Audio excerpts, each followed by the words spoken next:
And here's where eHome strat kind of starts to kind of fall apart. You have a ganking strat, you have an early game, mid game strat, turtling against the late game strat, and you got the other team you got to keep in mind has Avenge. She's very, very highly level 12 again. Well, this 34 minutes in the game, but level 12 Venge, that means a level 2 swap. I think that's 800 range, I want to say, maybe 750 range. Very high range. I don't think these guys are maybe expecting this.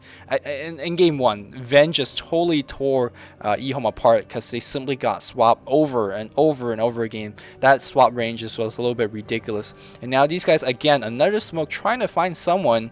Meanwhile, no one's finding anyone. But again, this kind of favors the Scourge more because they're a little bit more late game oriented. They could do this all they want because Broodmother is constantly farming with the Spiderling. The Doombringer is constantly devouring something, so he's getting gold and taking on. These guys are just kind of sitting ducks, and they're not getting too much done here. And you know what? I think a lot of this comes back to, I think that this Priestess pick is a little awry. It was their 5th pick. They had a lot of choice in this scenario. I mean, think about it. What was the role they want from this Priestess? They clearly want this Priestess to be a carry. They go this first item BKB. They were not roaming with her at all. She basically stood top lane and farmed and shot arrows into creeps. There were so many better choices that you could have picked. I don't know. You could have picked up a Morphling who would have been more effective in the role right now with the same amount of farm that this Mirana has. In fact, would have been better when it came to those gang attempts on top lane. The waveform would have at least got him in position, netting him more kills than trying to rely on very difficult arrows, which ended up getting missed.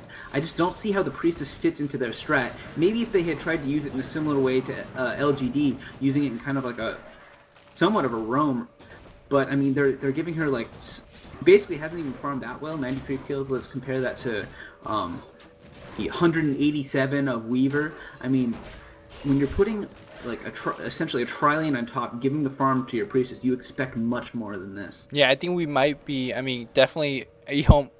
Although the score suggests different wise, I mean, eHome, I feel eHome's definitely losing very, very badly. So, and I mean, imagine a scenario where actually eHome is ahead. I think having a Priestess in that case is exceptional. She's wonderful as a ganker if you have a head. When you're in a situation where you're ahead, as we see some pig on pig action in the jungle. But yeah, in more of a farming oriented lineup, definitely Morphling's gonna be a lot better. As we see a Blink Hex going on, man, these guys are just. Shaker comes in with a big O. Here comes a Broodmother. Oh, no. There's a silence on the Shaker, goes down immediately. They're gonna focus on the Doom. Doom's actually very, very low HP. Windrunner is spending her bulk of her damage on the Doom. I think that's again wrong choice. Beastmaster left behind, and that's another champ being dropped down. That's a 2-for-0 exchange. A lot of spell being dropped down, but no one died on the Scourge team, and that means gonna get yet another mid tower. But going back before the team fight actually broke out here, I mean, this is somewhat of a strat that I'm sure eHome did not plan to go into a farming game with this guys. I think what they were planning into was raping using the tri-lane rape, and then push, and then get more gank, and then get more towers off, get an Aegis or 2, and then win. I think that was pretty much the game plan, but it just never really happened the way that it happened. So you're sitting very awkwardly with a BKB bottom, 37 minutes into the game, and that really doesn't do too much.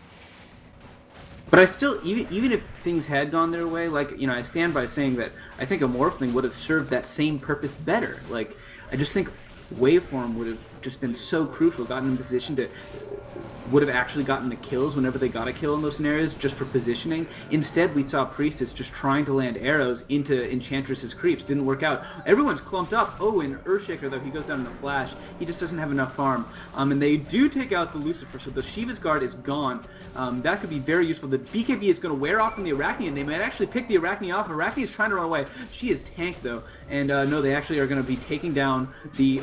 they take him down almost instantly. Arachne does end up going down, but it was a fairly even exchange. But I guess that's better than what I would expect given the last team fight. And it's not over yet. Yeah, it looks like Potom with the BKB still went down once again. We have the women are going to go down shortly. Beastmaster short to follow, and that means there's going to be a Rax. Wow, the supports. Keep in mind, these are supports of the Scourge. True. They are so farmed, they just got themselves a team wipe. Look at the countdown. It's 4-2 in favor of LGD team, and sure, they won't kill the racks very quickly, but they're gonna do some damage, and they should eventually gonna pick it down. I actually look forward to Enchantress picking up some enemy creeps as they spawn, and then kind of go for the top. They are gonna get the racks regardless. Here comes a Shaker with a couple of harass, but he's gotta be very careful. Sure, he has the blink, but so does Lion, right? The Venge and the Enchantress can come in from afar as well. Here goes the Crypt. The range rack's is gonna go down. Lion can be a little bit greedy. Lion is gonna pick down that what is that? Ancient of Lore. There you go. I call it just a Crypt. And now Chuan calls for a save. The game, in my opinion, right now, it's pretty much LGD's favor. It's kind of over in my sense. Yeah, I mean they basically wiped out. Priest's still going to be sitting at the same items. Basically, the EHome's going to be at the exact same items they were last team fight when LGD comes to the table next team fight, except LGD is going to be even more stacked than they are now. I just don't see it going in any better. And a huge thing too is because middle racks is down, that actually, what EHome, I guess more than anything, what they were going to be relying on going into the next fight was that they would be choosing the fight. But they're going to be on their back foot. And because of these half creeps, they're not going to be able to really leave their base unless they do what they're doing right now, and they're doing the strong push. But even then, they're just waiting for LGD to make the jump on them, and it's going to happen just like last time, and they're going to fail just like last time. I just don't see it working out. What they really needed is to catch them off guard with an Earthshaker blink, with initiating with a Rexar on any one of their heroes, maybe on the Lion or on the Doom. And really picking them off before the rest of LGD can kind of recuperate and join in the fight. But that's not going to be how this game is going to go now that rack has been taken out. Yeah, although it's still a little bit hard to say here, I still feel EHome might have a small chance in the sense that the team fight that EHome has won has always been initiated. Well, every single fight has always been initiated by the Scourge.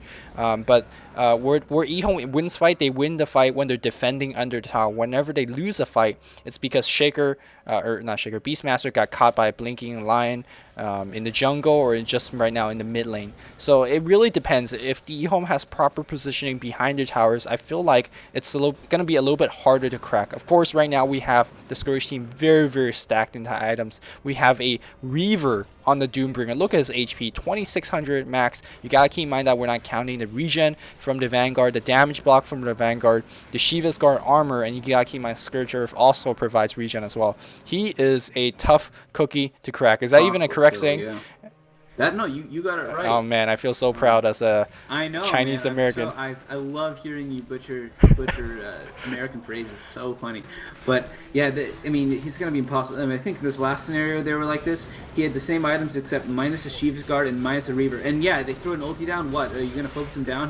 We actually get a BKB blink in from Chuan, and they once again have the perfect items. And Earthshaker is gonna go down before and there goes the ult stick coming from CH. And look, CH can just basically turn around and fight our Priestess one-on-one and take out the Priestess one-on-one. And Priestess is supposed to be carrying this, is supposed to have an entire tri-lane's worth of farm, and instead Enchant's got a blink. Enchantress. Yeah, and you know what this just boils down to? I think actually LGD and EHome, it was a fairly even game in middle and bottom, and it could have tilted either way just looking at those performances. I think Weaver actually played incredibly well, but in top lane they just got destroyed, and basically like Chuan played it perfectly. He stayed in the lane, but he showed up at the right time, casting his spells. There was a lot of wasted nukes from EHome in those battles, and they ended up losing most of them, and that really gave the supports the farm they needed to end up carrying the game. When they took that mid racks, you're right. The carries were all gone. It was just the supports left, and they were like, "What? I'm stacked. Like I'll take you on one-on-one," and that's what they did. And you can really just look back to the beginning of the game, and that's where it all started in this top lane. Excellent performance from LGD up there, and poor performance there from EHome. Yeah, I don't know how much that has to do with the fact that LGD had two roamers getting a lot of level, and how much of that having to do with failed trialing with the bottom. I mean, bottom trialing is definitely good, but I think Chuan, position-wise, he never once got jumped upon, and that's considering you're facing up against a Fisher, a Shackle Shot, and Arrow, all of them which have insane amount of range, that means your line has exceptional positioning, and also that means that your LGD squad is ganking great. You're ganking a Shackle Shot, you're ganking a Fisher guy, so you're ganking very, very well as well. So I think the game pretty much was won through that tri lane, kind of like exactly what Ian said. Of course, mid game we had some good blink hexes and initiation from the line, but mostly it's were EHome's fault in my opinion in those fights. But what's not their fault is that, well, I suppose it's A20's fault is picking that bottom tri-lane top and also not accomplishing much with it. So it's pretty much a weak performance in EHome, and LGD took the final 2-0, so it seemed very easy. Yeah, strong pick, strong play. Yeah, it did seem easy.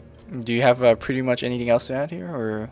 No. I mean, this is if I was LGD, this is like what I dream about for Dota. You know, like where I would control my own dream and I would have everything go my way, and it's just exactly how the game played out for them. Okay, that's. All right, let's leave it at that about the dreams, right? Now we have LGD taking the Stars Wars 6 finals as the winner, and I think pretty much all of the games have been casted by Dota commentary staff in general. I think the semifinals between CCM and Tyler weren't casted, or was it LGD and Tyler weren't casted, but you guys kind of get the picture. Out of the 8 games, I believe 6 were covered, so if you missed any, go check it out on DotaCommentaries.com. And I suppose that's it. For anyone that's actually new to Ian, I'm surprised if you're new to Ian, but do check out his channel. I'll put a link in the description box, and support my channel as well. What? I know, right?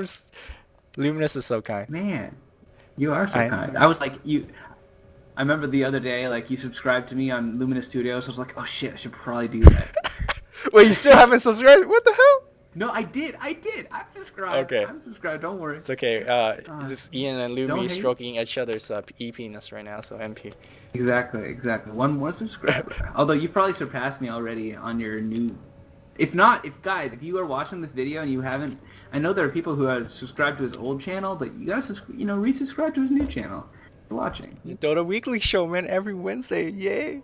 Yeah. Okay. Oh man, I love that intro. All right. Let's okay. That's it from me and Ian. I think we don't have anything else to say. So, that's it from us. So I hope you guys enjoyed the commentary. Again, this commentary is affiliated with DC. So for more commentaries, check out Ian's or mine or even other commentators on DotaCommentaries.com. Hope you guys enjoyed it. And until next time, this is Luminous and Ian signing off. GG guys.